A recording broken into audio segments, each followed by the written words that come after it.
ang Christian life gidesign sa pag-commit.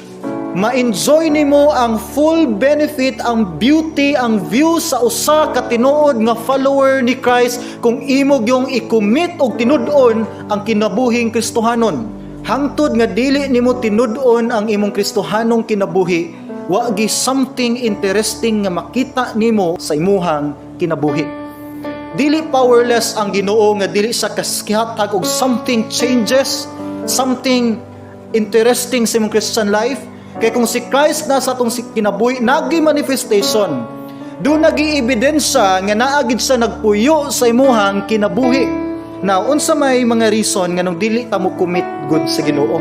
Unang reason, kulang tag knowledge kinsa si Jesus Christ. Lisod i-commit sa usa ka tawo kung wa ka kaila pagyud kayo niya.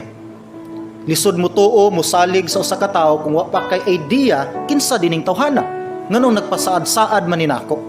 Now, tan-aw na to ang letter ni Apostol Paul. Si Apostol Paul, isa siya sa mga good testimony example sa usa ka committed yun nga follower o Christian. Kapila gi-persecute si Paul, gipakaulawan si Paul, pero never since ikaulaw ni Paul ang ihang faith sa Ginoo. Church, ayaw ikaulaw ang imong Kristohanong kinabuhi. Barog sa imuhang tuhod, ipakita ang bandera ni Christ. Ayaw gyud pagtago-tago sa imong identity kay public na matay si Christ sa atuang kinabuhi.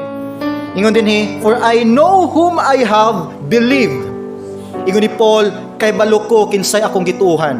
Hangtod nga dili ta mo grow sa understanding nato kay Jesus Christ, magduha-duha gyud kag commit sa imong kinabuhi diha niya. Munang dili pwede Christian lang ta by identity, dapat Christian ta according sa atuang growth. Based sa atong pag-grow, based sa atong pag-commit diha sa Ginoo. Kinsa day si Paul? Ang first conversion ni Apostle Paul, mo ning unang gi-question gid niya sa diyang na-encounter niya si Christ. Acts chapter 9, verse 4 and verse 5. Sa diyang padung si Paul sa pag-persecute sa mga Christians, nagpakita si Christ kang Paul, pinagi sa usa ka hayag, kayo, natagak si Paul sa gisakyan nga kabayo, ug mao ni ilang conversation. Verse 4, then he fell to the ground and heard a voice saying to him, Saul, Saul, why are you persecuting me? This time, ang ngalan ni Apostle Paul, Saul pa. Pagka-convert na niya kang Christ, nahimo siyang Paul or Apostle Paul. Nganong gilutos ko nimo Paul, ingon si Christ.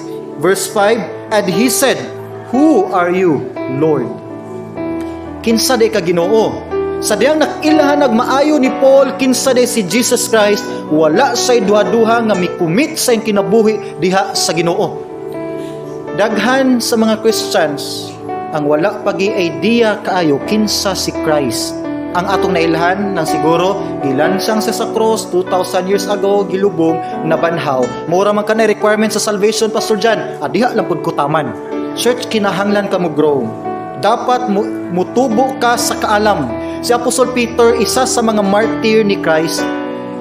Si Apostol Peter, isa sa mga nag-sacrifice ang kinabuhi tungod sa iyang commitment sa Ginoo. Gilansang si Apostol Peter, gilansang siya sa cross pabaliktad. Iyang ulo nasa yuta, nasa ubos, iyang tiil nasa babaw. Ug gipili ni Peter nga mamatay, patyon for the sake sa iyang pagbarog, sa iyang natun-an diha kay Jesus Christ. Grabe nga commitment. Ang last words ni Apostle Peter sa iyang letter, before siya namatay or days before siya namatay, nasa 2 Peter 3:17 to 18. Tanawa yang gingon dinhi. You therefore, beloved, since you know this beforehand, beware lest you also fall from your own steadfastness, being led away with the error of the wicked.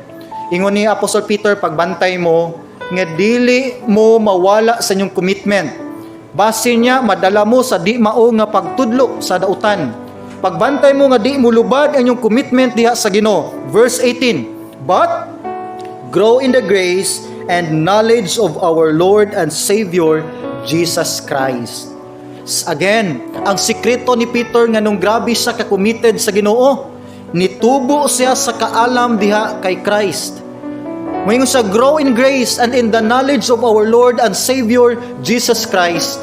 hangtod nga dili mo grow ang atong knowledge ni Christ, mabaw lang gyud kaayo ang ato ang commitment sa Ginoo. Ug hangtod nga di mo grow imong commitment sa Ginoo, dili nimo totally ma-enjoy ang promises sa Ginoo sa imong kinabuhi. Tungod kay ang promise sa Ginoo nagdemand nig usa ka totally committed nga Christian life.